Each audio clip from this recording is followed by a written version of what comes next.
বন্ধুগণ,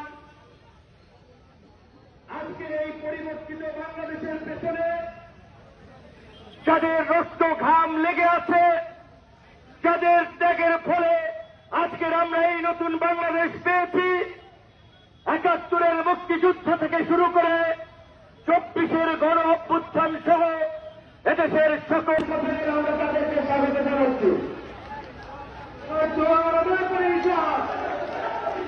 বাংলাদেশের ভবিষ্যৎ,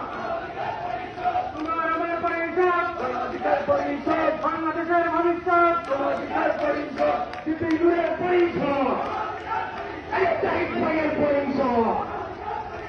এখন ভাইয়ের পরিষদ, বাংলাদেশের ভবিষ্যৎ।